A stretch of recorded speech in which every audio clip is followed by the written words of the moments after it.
Alright guys, welcome back to the channel. Now today I want to share with you a bit about my long-term review or long-term experience, I would say, with the vivo X300 Pro. This device has been floating about for quite some time now, and if you've been following me either on social media or here, you might know that I've actually tried out so many phones, even ones that are not available in the global markets. I've bought this here and there, but today I want to share with you the overall experience about this device, not just focus on the camera, but the overall entire experience. Let's begin the video right away.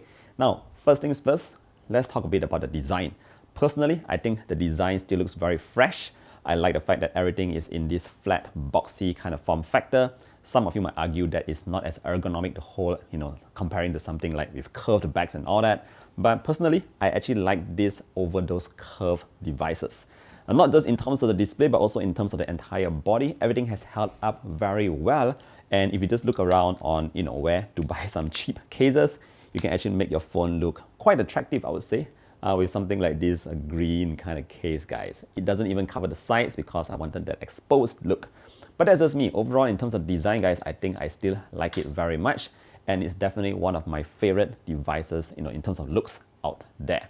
All right, what about the display at the front? What can I say about this display? Now, I want to share with you that I've actually installed a glass screen protector on here. And the good thing is the fingerprint scanner still works very well. So some of you might be worried, like if you put on a third-party screen protector, the fingerprint scanner won't work that well. But in this case, it still works very, very fast, very quickly. I did not even have to register another fingerprint just for that. So, just so you know. In terms of the display size, the resolution, the brightness, this is actually one of the best displays that you can get today. Now, I've been shooting a lot of photos outdoors, even under like very strong sun, and I noticed that the display on the vivo X300 Pro has always been extremely bright. Even when it starts to heat up a little bit, which is very common if you're taking a lot of photos or videos outdoors, the brightness still maintains. Now, compare that to my latest acquisition. That actually started to dim down very quickly over just a couple of minutes. So very impressed with the display over here because it's always been extremely bright. And of course, you get to choose from a couple of different color options if you want it to be very saturated. Me personally, I have mine to the professional mode so that my colors always look the most accurate. Since I take a lot of photos, I want to make sure they're accurate. But it just has been a fantastic display. Now, let's move on and shift gears and talk a bit about the performance before we finally get into the camera and battery. Now, in terms of performance, guys, the Dimensity chipset in here is actually still extremely strong and efficient at the same time. Now, what I mean by that is I've been playing a lot of games. Actually, I play too many games, especially when I have some free time. Honor of Kings, to be specific, I've boosted all the graphics to the maximum. And because we have a flat display on here, the gaming experience is great. So if you're someone who games quite a fair bit and you are wondering about how's the performance holding up and all that, the frame rates, the FPS is actually very, very stable and it barely even heats up. Now, I can't comment about even more graphic intensive games because that's not something that I do, but if you play some light occasional gaming here and there, like your Mobile Legends, your Honor of Kings, and even some racing games, they will all run very stably for a very long period of time. Now, on that note, the battery life has also been great if you're playing a lot of games. Like I said, the Dimensity chipset on here is one that's not just very powerful, but it also balances the performance and the longevity. So if you're playing a lot of games, it'll last quite long. And if you don't game the entire day, guys, this battery holds up extremely well. Now, what about your day-to-day use? Well, obviously, since it's running the top-of-the-line chipset from MediaTek, everything just flies. I mean, you don't even have to think about that. These days, our phones are more than powerful enough to handle all the latest OS, the latest Origin OS as well. It's good enough to handle all your social media, multitasking. All those are just super easy for the phone to handle. So no issues with that whatsoever. All right, so this brings me on to my camera section. How do I really grade this camera and what do I really think about it after using so many different phones out there?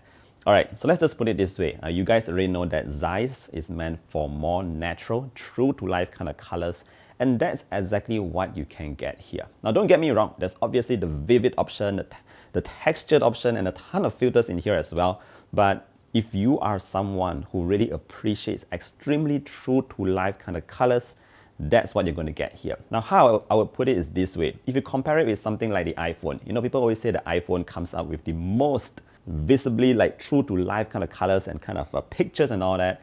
This is something like that, but it looks nicer. Somehow the overall picture just looks less processed, less over sharpened, and it just produces really good images.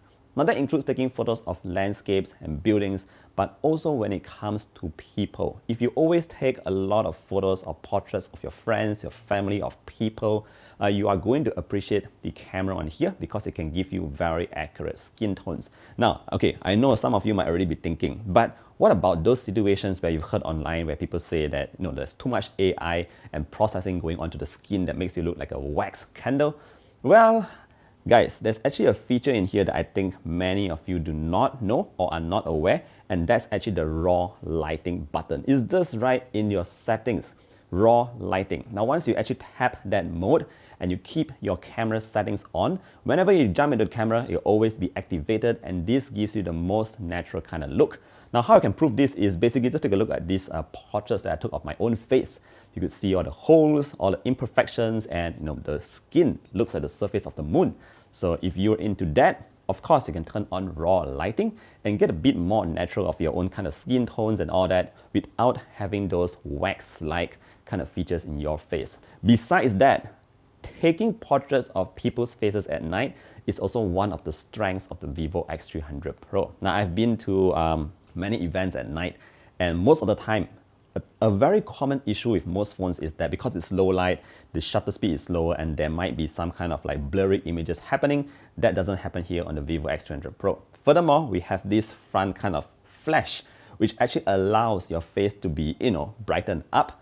Not to say brighten up artificially, but actually really brighten up so that the final photo that you take, even in a dark environment, looks great. Everything is straight out of camera, and you can expect an excellent image from the cameras on here. So if you're looking for something that's definitely near the top, if not the top, in terms of natural looking photos that look beautiful, pleasing aesthetically, and you can also turn on that raw lighting, I would say that this is actually one of the strongest cameras that you can find out there. Now, finally, in terms of video and what I wish was better from the vivo X300 Pro, I do hope that the video processing gets a bit better in future. Of course, you do have log support on here, which is great if you know how to capitalize on that. I think the stock camera video needs to be a bit better, but it's really quite good. Maybe make it look a little less processed. And what I wish was here is actually something sort of like a MagSafe kind of support where I see on some other devices where you can just stick it onto other accessories and have it magnetically stuck to those stuff.